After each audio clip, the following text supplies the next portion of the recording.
के एंटोनी जी, मल्लिकार्जुन खड़गे जी, गुलाम नबी आजाद जी, दिग्विजय सिंह जी, पीसी चाको जी, अजय माकन जी, उपस्थित कांग्रेस के नेतागण, भाइयों बहनों, देश के अलग अलग हिस्सों से आप यहाँ आए हैं। मैं आप सभी का स्वागत करती हूँ। मैं जानती हूँ कि यह फसल की कटाई का समय है। किसान और उनका समस्त परिवार दिन रात खेतों में बिताता है। इसके बावजूद आपने समय निकाला और यहाँ पर भारी संख्या में आए, इसके लिए आप सबका दिल से बहुत बहुत धन्यवाद। आपने यहाँ आने से हम सबका आत्मविश्वास बढ़ा है, हम सबका संकल्प मजबूत हुआ है। गुजरे हुए अनेक वर्षों और दशकों के दौरान भारत को आपने मजबूती दी है। आपने अपना खून पसीना बहाकर अपनी मेहनत से इस बात को सुनिश्चित किया है कि भारत दुनिया में सिर ऊंचा करके चल सके। तो फिर आज हम यहाँ क्यों आए हैं? हम आज यहाँ इसलिए जुटे हैं ताकि हम प्रधानमंत्री और उनकी सरकार को पूरी ताकत से यह संदेश दे कि अब बहुत हो चुका है। किसानों, खेत मजदूरों और गरीबों के हितों की इतनी बेदर्दी के साथ हम नजरअंदाज नहीं होने देंगे। आज हम यहाँ इसलिए जुटे हैं जिससे मोदी सरकार को यह संदेश पूरी मजबूती से दिया जा सके कि देश के किसान, देश के खेत मजदूर, देश के गरीब उनके खोखले वादों और उनकी चाल को समझ चुके हैं। यही मोदी सरकार जो आपको अपनी जमीन के फैसलों से, जो आपके जीवन मरण का सवाल है, उसे दूर रखना चाहती है। जब हमारी यूपीए सरकार थी, डॉक्टर मनमोहन सिंह जी नेतृत्व कर रहे थे, हमारी सरकार थी, तब समय समय पर एमएसपी में बढ़ोतरी की जाती थी। पंजाब, हरियाणा, राजस्थान, मध्य प्रदेश, छत्तीसगढ़ जैसे राज्यों में राज्य सरकारों किसानों से धान, गेहूं और दूसरी पैदावार को खरीदकर उनको बोनस भी देती थी। यह बोनस एमएसपी के अलावा होता था। लेकिन अब क्या हो रहा है? मोदी सरकार ने जहां एमएसपी को ना के बराबर बढ़ाया है, वही बोनस की परंपरा इनके निर्देश पर राज्य सरकारों ने समाप्त कर दिया। मोदी सरकार के बेरुखी तो देखिए। एक तरफ बेमौसम बारिश और ओलावृष्टि से किसानों को बेहद नुकसान हुआ। किसान कर्ज से दबे हुए दिन ब दिन आत्महत्याएं बढ़ती जा रही है और मोदी सरकार की तरफ से जो राहत की घोषणाएं की जा रही है वह ना के बराबर है। ऐसा लगता है जैसे जख्म पर नमक छिड़कने की कोशिश हो रही है। हालत तो ये हो गई है कि हमारी यूपीए सरकार ने कृषि को मजबूत बनाने के लिए जिन कार्यक्रमों की शुरुआत की थी, आज उनके लिए धनराशि काफी मात्रा में कम कर दी गई है। भाइयों और बहनों, सितंबर 2013 में हमारी सरकार सभी दलों की सहमति से भूमि अधिग्रहण से संबंधित एक नया कानून लेकर आई थी। भाजपा भी शामिल थी, जिसके बारे में अब आज ये कह रहे हैं कि ये किसानों के खिलाफ एक षड्यंत्र था। मैं उनसे आज पूछना चाहती हूं, क्या इसमें आपकी सहमति नहीं थी? इनका यह आरोप निराधार और बेबुनियाद है। किसानों के विरुद्ध षड्यंत्र तो आप ही रचा रहे हैं। आपने बड़े पैमाने पर उस कानून में बदलाव किए हैं जो किसानों के हितों के खिलाफ है। भाजपा का ये दावा है कि मोदी सरकार जो बदलाव ला रही है उससे ग्रामीण विकास, सिंचाई, देश की सुरक्षा, विद्युतीकरण, ज्यादा रोजगार और ज्यादा मुआवजा किसानों को मिलेगा।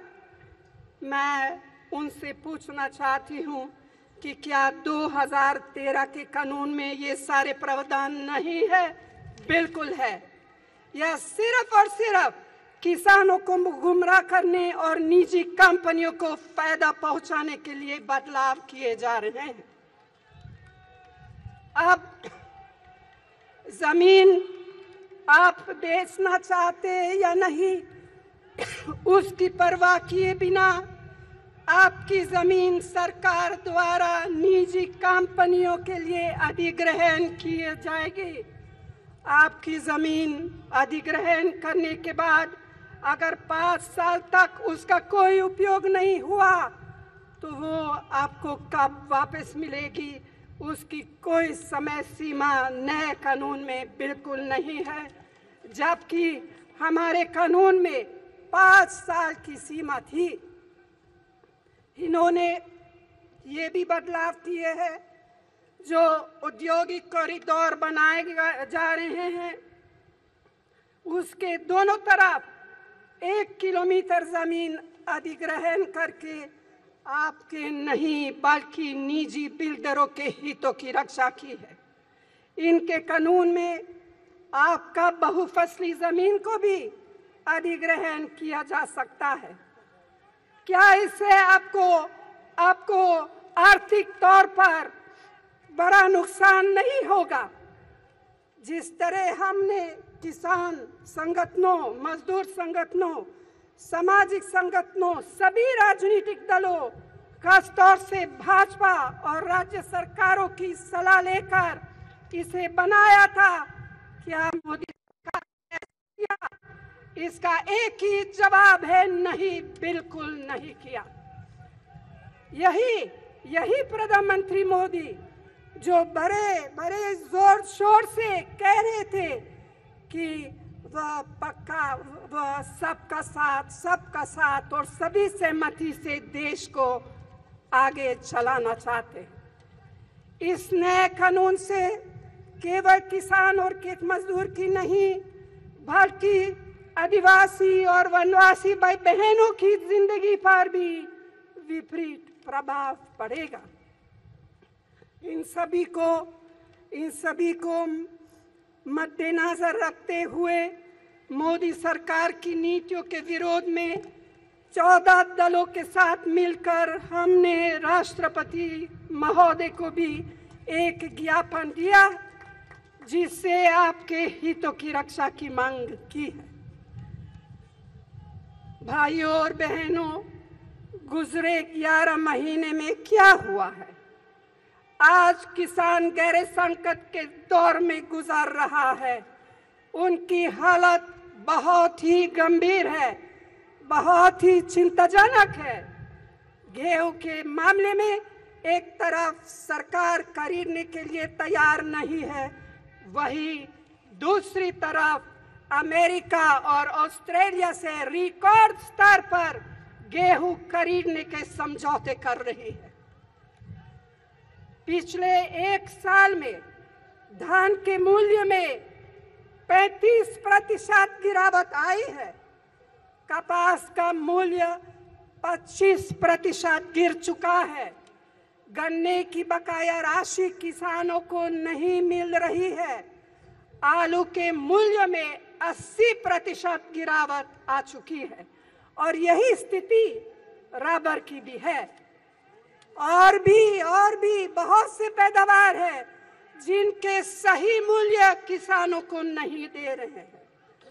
जैसे यही काफी नहीं हो, सरकारी नीतियों की वजह से यूरिया की भी बड़े पैमाने पर कमी हो गई है और इसका काला बाजारी हो रही है। किसानों की समस्याएं सिर्फ यहीं नहीं रुकती। सरकार ने रेल और केंद्रीय बजट के माध्यम से खाद के अनुदान में कमी कर दी है, जिसकी वजह से खाद की कीमतें भी बढ़ गई हैं। इन्हीं कारणों से किसान कर्ज के जाल में फंसे हैं, पहले से भी अधिक चपेट में आ गए हैं। और कहाँ गए, मैं पूछना चाहती हूँ, कहाँ गए वे लोग जो चुनाव के दौरान किसानों को ना तो आत्महत्या करनी पड़ेगी, उनको साहूकारों के पास जाने की जरूरत पड़ेगी। इनकी कटनी और करनी में बड़ा अंतर है। इन लोगों के दिल में कुछ और जबान पर कुछ। हमारी यूपीए सरकार ने देश के जरूरतमंद लोगों के लिए जो कानून और योजनाएं बनाए थे, चाहे महात्मा गांधी नरेगा, खाद्य सुरक्षा, सिंचाई, शिक्षा और स्वास्थ्य का क्षेत्र हो, चाहे और मेरी बहनों के लिए हो, इनकी धनराशि में भारी कटौती की जा रही है। इससे करोड़ों देशों के जीवन में बुरा असर पड़ेगा। क्या ये देश की जनता के साथ खिलवाड़ नहीं है? क्या ये अन्याय नहीं है? क्या यही उनकी नीति और नीयत है? मैं यह दावे के साथ कह सकती हूँ कि मोदी सरकार का रवैया पूरी तरह से किसानों, मजदूरों और गरीबों के खिलाफ है। इस ऐतिहासिक रामलीला मैदान से हम सबको एक नई ऊर्जा मिली है और उसी ऊर्जा से उभरी हुई मजबूत ताकत से हम आपके और तमाम वे लोग जिनके साथ अन्याय हुआ है, उन सब के हितों की रक्षा के लिए संघर्ष करेंगे और उन ताकतों को हम कभी भी कामयाब नहीं होने देंगे जो हमारी आजादी की विरासत से मिले महान मानव मूल्यों को तहस नहस करना चाहते हैं। हम बिना किसी डर के इन सब के खिलाफ अपनी आवाज बुलंद करेंगे, संघर्ष करेंगे। हम सत्ता से बाहर भले ही हो गए हैं, लेकिन हमारे इन प्रयासों में कभी भी किसी प्रकार की कमजोरी नहीं आने देंगे। तो भाई और बहनों, आज इस रामलीला मैदान से यह संदेश साफ साफ और जोरदार आवाज में जाना चाहिए, किसान की आवाज ना दबी है, ना दबेगी।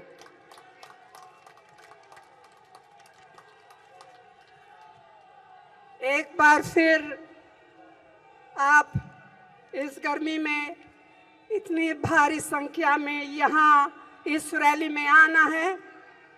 मैं एक बार फिर आप सबको दिल से धन्यवाद देती हूँ। धन्यवाद। जय हिंद। और आप मेरे साथ जोर से बोलिए, जय हिंद, जय हिंद, और जोर से जय हिंद। धन्यवाद।